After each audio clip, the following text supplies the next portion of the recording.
that the highest graded quarterback in the NFL this year is not Josh Allen.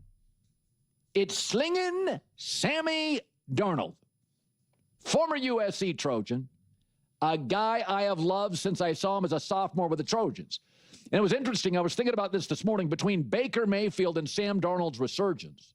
If you go back to that draft class that also included Josh Allen and Lamar Jackson, 4 different quarterbacks who have made the Pro Bowl, it's one of the best quarterback classes in hindsight in 30 years. You have 4 Pro Bowl quarterbacks and 2 MVPs. Not a lot of quarterback draft. The one coming up this year is not going to give you that. So at some point, all of them were doubted. Lamar Jackson out of college was doubted. Can he play quarterback? Josh Allen's first year, it was a turnover disaster. More picks than touchdowns. Sam Darnold, multiple issues. Baker, mostly maturity issues. So the last 2 years, the numbers say Sam is the winningest quarterback in the league and is the best big play quarterback in the league. Now, do I think Darnold's the best quarterback in the league? I do not. Do I think he's a top 5 quarterback? I do not. But I always said he is a franchise quarterback. Big, tough, athletic, coachable, leadership skills. Players, teammates love him. And ask yourself, what are the Panthers and the Jets done since he left? But Darnold's the classic example. He needs structure. It's just like some kids manage themselves. A lot of young kids need strong guidance from parents. And then if you have 3 or 4 kids, one of them kind of manages himself. Not everybody needs a trainer to stay in shape. They're self-motivated. A lot of people need guidance, a trainer, and help. Something to push them. Sam needs structure. Even last year with the Vikings, he had about a 5-game stretch. Reckless came back. So Seattle, what are they? Excellent defense, one of the top 2-3 run-centric teams in the NFL. So they create a structure. Sam, we're going to be run first. A lot of play action. And Sam, you won't have to get in track meets. Nobody's scoring 30 on us. So that gives Sam the classic structure, which he has always thrived at. But he can get loose, even with Kevin O'Connell, Justin Jefferson. He can get loose. Got to bring him back in. And again, some kids manage themselves. Some people don't need a trainer. That's very rare. Most people, myself included, I need structure. Sam needs it. And Matt Hasselbeck earlier this week on what Seattle has created and provided to allow Darnold to flourish.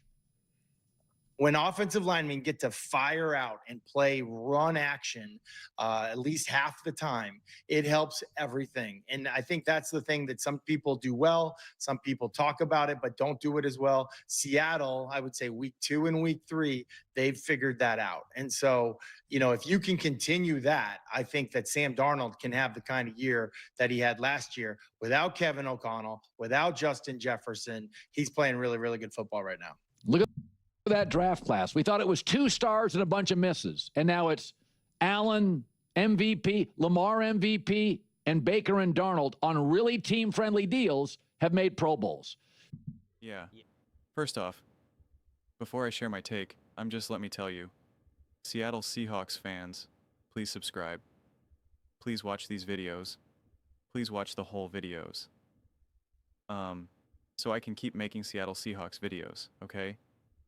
My Seahawks videos can be so hit or miss with the views, because the Seahawks fan base is, you know, I don't know, but just if you keep watching the videos and you comment and you thumbs up and all the good stuff and subscribe, I get to keep making Seattle Seahawks videos because it's a lot easier to make videos when people actually watch them. It hurts a little bit if I make a video and like 800 people watch it. It's just like, you know, like nobody wants to watch this, I guess. So please, I want to keep talking about this because I kept saying Sam Darnold was going to have a ton of success with Seattle, and I could not wait for what he was going to do with Clinton Kubiak. And this defense and now the style of play isn't necessarily the same as the Philadelphia Eagles, but the philosophy and what you want out of Sam. And to be fair, it's a copy and paste philosophy that you really want for all your quarterbacks and offenses, where it's just like, hey, we're we're going to control the game. We're not going to ask you to make big play after big play after big play, but we need you to be smart. We need you to take care of the ball. And when we do need you to make a big play, we need to rely on you. We need you to be able to do it. And we also need you to bail us out a handful of times throughout a game. And that's what Sam Darnold has been doing. And he's been doing it just beautifully. And so it's not a surprise, all the success that Sam Darnold has had. And it's the problem that I kept pushing back on Minnesota Vikings fans, where they just kept saying, it's all Kevin Unnell. It's all Kevin Unnell. It's all Justin Jefferson. It's all Justin Jefferson. And then, like, when the O-line collapsed and Sam Darnold is just getting pressured nonstop, they're like, see, I told you Sam Darnold wasn't good enough. And it was like, wait a second. You just gave all the credit for the team's success to the team, and nothing to do with Sam. And now when Sam struggles and fails, you're just like, see, it was all Sam. And it was like, how do we make sense of that? You know, and it's tricky here. But Sam has proven his ability to own, to run and operate a great team when the team is around him. And when you have great coaching, he can execute the offense. And this is, I'm literally the definition of a broken record with these takes of just needing to be able to run the offense, execute the offense, and this is what Sam can do. Plus, he can make huge throws. That's why he is the first in big pass plays. And it's not just, hey, I can just throw it up to Justin Jefferson. It seems like some guys are eating pretty good in Seattle now too, right? And Justin Jefferson wasn't necessarily eating with J.J. McCarthy in the beginning of his career right now. So, like these things matter. And if you can protect Sam Darnold, right? I'm not telling you that Sam Darnold's going to thrive in a situation where he's just being pressured nonstop. I'm not trying to make the argument that Sam Darnold's on the level of a Josh Allen. And so those quarterbacks I hold to a higher standard when there's pressure, when there's other things that are happening. I'm expecting you to be able to overcome that. Not every time, but overcome it at a higher rate, a higher success rate than a Sam Darnold. But when you build a team around him, when you have a team that's good enough to win, he is going to elevate the team. He is going to not be a liability. With a Sam Darnold, if you put him on a team like the 2023 49ers, he can get you to a Super Bowl, and he can play good enough to leave the field with the lead. And at the end of the day, if you're not going to have Josh Allen, if you're not going to have Patrick Mahomes, if you're not going to have Lamar Jackson, Jalen Hurts, whatever quarterbacks you want to use as the top quarterbacks in the NFL, like then this is the best you can ask for. Someone who's going to be consistent. Someone who, listen, you don't want to rely on him having a big game after big game after big game, but, in your bones, right? You put a Sam Darnold out there in a Super Bowl, in an NFC championship game, whatever it is, in your bones, hey, this game gets a little crazy and we need to rely on a quarterback. He has it in him. We know he can bring it. We know he has it in him. We know he can get after it. Yeah, of course we can win the easy games. Yeah, of course we can win some tough games during the regular season, but like I still need a quarterback who at the end of the day, like, all right, man, I need to call your number again and again and again. Like, yeah, we handed the ball off to our running back and we had a fumble and a scoop and score, and man, now we're down 10-0, 4 minutes to go in the second quarter. Like, we need some juice here. And you need to be able to call your quarterback's number in those moments. You got to be able to. And that is what Sam Darnold can offer beyond all the other stuff, right?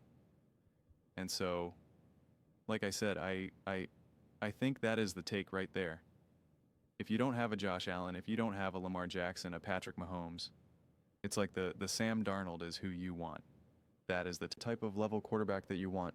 If we want to just make it as as blunt as possible, right? You have tier 1 and tier 2, and it's just like you want the type of tier, to me, tier 1 is obviously the best.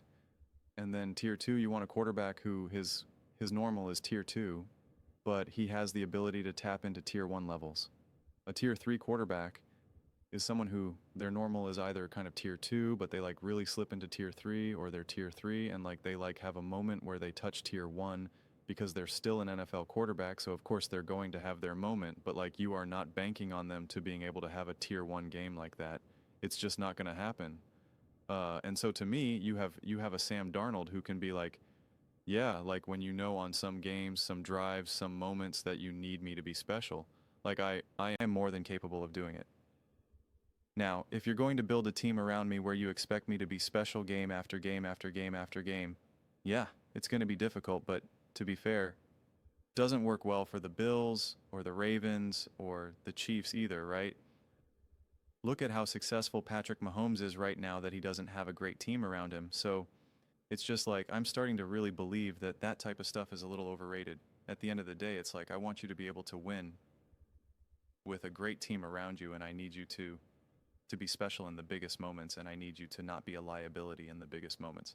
At the end of the day, it's like I think like that's probably all you need. Like everything else is just like, I don't know, we're just kind of arguing the details here. So, you know, who can carry a team, who can do more with less, and it's just like, yeah, we can have those conversations, but like I don't know, if you're not going to win a Super Bowl, then it's just like what's the point then? So, I'm excited to see the success that Sam Darnold is having. And yeah, man, it's real success. It's not fool's gold. It's not pumpkin mode. But those are just my thoughts. I'd absolutely love to hear yours. What do you guys all think about Sam Darnold? Has Sam made the Seahawks title contenders as Colin asked? Let me know in the comments below. I read every single comment. It's whether you agree with me or disagree with me. Either way, let's get in some discussions. Let's get in some fights. But ultimately, let's just have some fun. And please do consider subscribing. Seahawks fans, subscribe. Watch the videos so I can keep making Seahawks videos. But let me know. I know I'm trying to build a community here that we all feel connected to, something that we're really excited to be part of, and I think we're well on our way to doing it. Please don't forget to give this video a thumbs up, as it really does help the visibility and the algorithm. Thank you so much.